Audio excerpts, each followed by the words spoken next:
Hey friends! The long-awaited guide is finally here. When to spend gold in Pokemon Auto Chess. This guide will be a two-part guide. The first part will just be theory. The second part will include examples. If you do not understand itemization, please learn that first. Econ is not as important as items. And I have a guide on items. I will keep making guides on items because they will change based on patch, based on what carries are good. So yeah. Now, these are questions that we are trying to answer in this guide.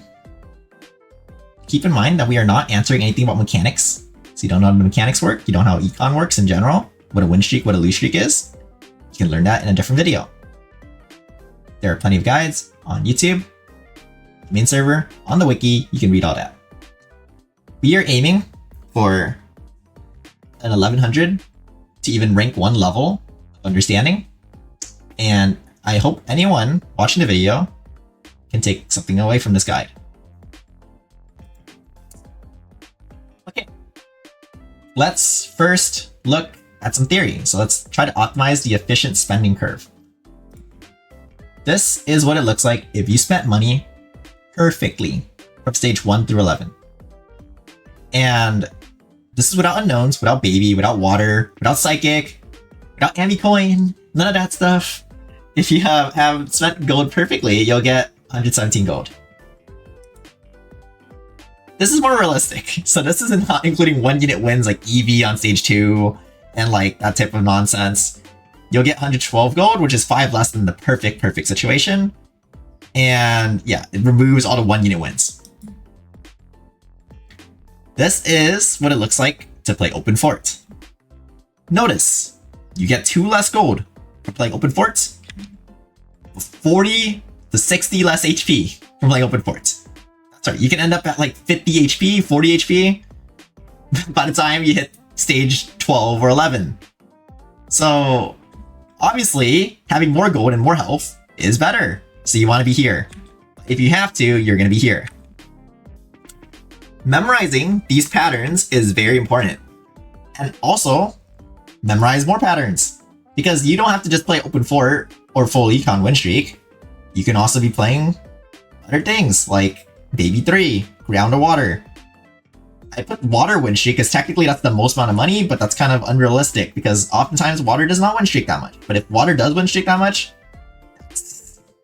that's tough. You're gonna lose. If with a Specs, with a Vaporeon, with a Wartortle, it can, and you can often end up at a spot where you have so much money, you're even more money than the realistic win streak, which is incredible. Open Fort win lose streak is what we're talking about earlier. This is when you're, just playing Open Fort and you're getting this curve, and then yeah, the no items will make slightly less money in Open Fort, but there's still decent patterns to do. I recommend for a newer player to not prioritize econ that much. I need no items unit lose streak because it'll keep your gameplay way more simple. If you don't know how to play Open Fort essentially uses the bench or uses the shop as your bench so that you have a bench. Without a bench, you are not playing the game. You're not gonna have any units, you're gonna lose. So you need units to play the game. So if you're not collecting units and you're just playing Open Fort willy-nilly, you will just lose. Straight up. You just, it's not that, getting 2 extra gold, or whatever, a couple extra gold is not worth, not playing something like Water or Baby or anything else that will help you save, 10 HP in the process of getting the almost same amount of gold. Similar thing to do is you want to memorize this stuff as well. And the reason I'm including this part, is because obviously if you're 1250 player, you kind of know all this stuff.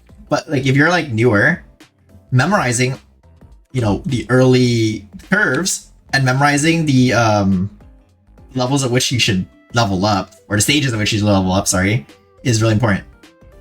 So memorize these: 8 to 5, 10 to 6, 14 to 7, so on. Look at these, memorize it. Leveling on even stages is typically better because you save a little bit of money. Alright, here's the fun part. Once you have Understood. Layer 1. Game theory optimum. Layer 1 is game theory optimum. This is like in game theory, if you could do this, you would do this every single game. If you could play a win streak, you would do this every single game. No matter what your opponent's doing, this is optimum.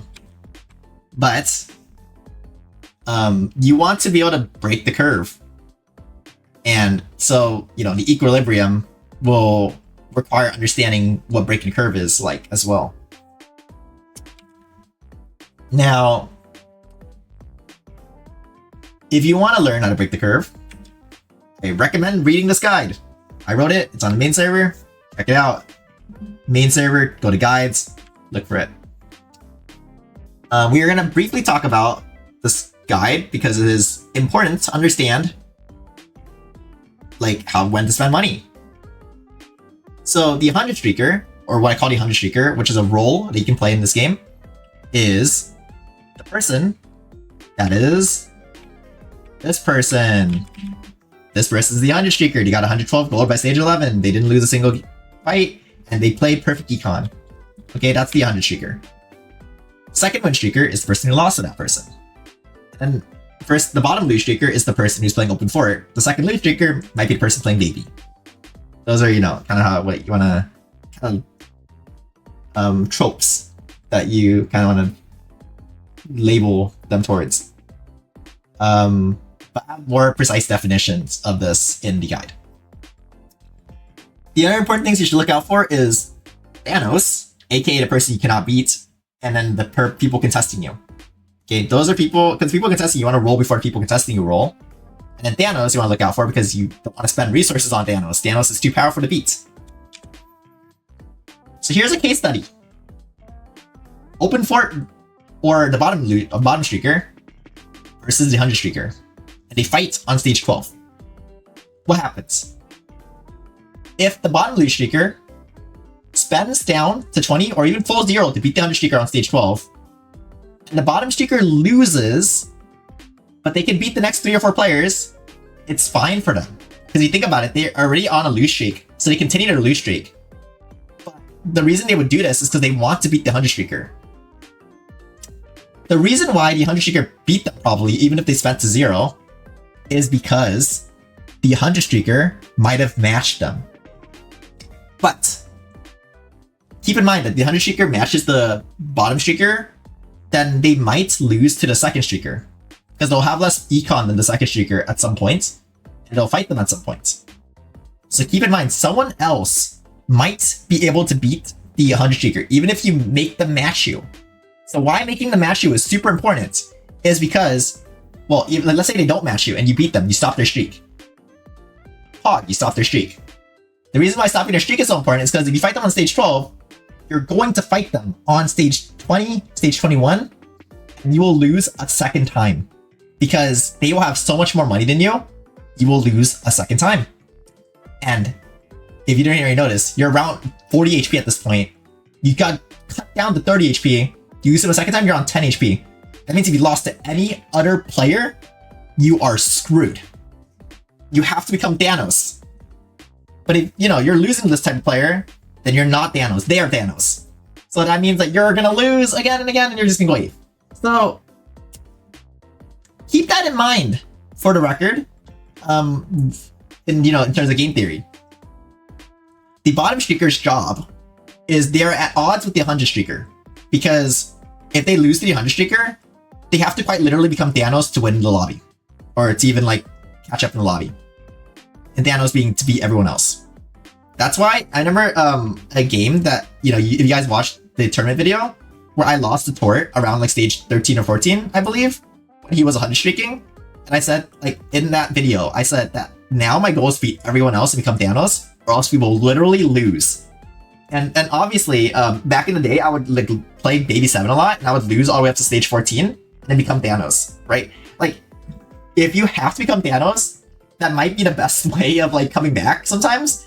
But at the same time, not having to become Thanos and then breaking the 100 streaker streak so that you don't have to become Thanos and you can beat other people, or like whatever, beat this player, is more like, you know, realistic.